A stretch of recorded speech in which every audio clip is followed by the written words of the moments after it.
Ал балалар, міне екінші есептің шешімін жіберейін.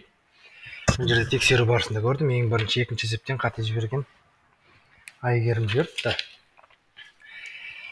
Екінші есеп өздерің байқағандай өте оңай есеп болды, бірақ соған қарамастан кейбіреулерің қате жіберіпсіңдер. Ол деген мына бір кейбір сөздерге мән бермейміз.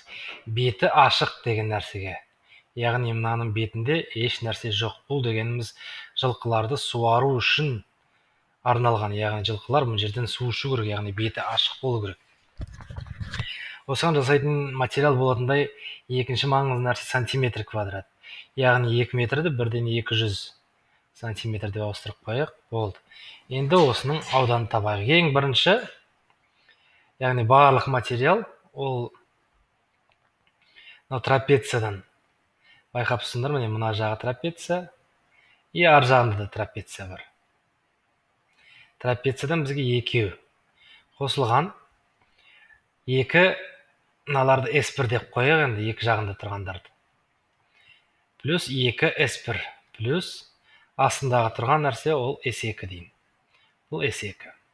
Міне осыған тең. Алдымен трапецияны аудан тауып алайық. Трапецияны былай төңкеріп салатын болса, ол былай тұрған нәрсе бүйтіп. Міне мына жағы 100, мына жағы 40. Болды. Мына жағы 50.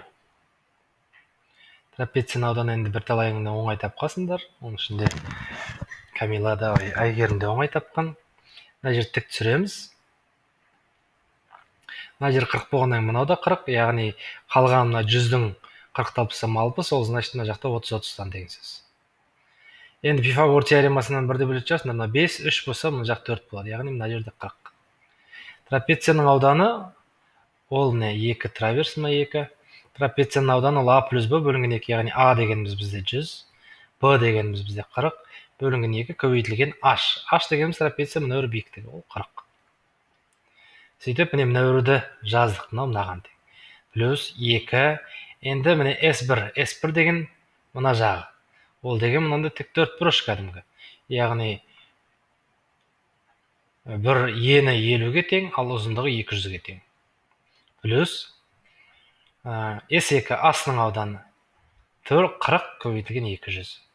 Тең есептей саламыз, енді ары қарай мына 2 мен мына 2-ні қысқартамын. 140-ты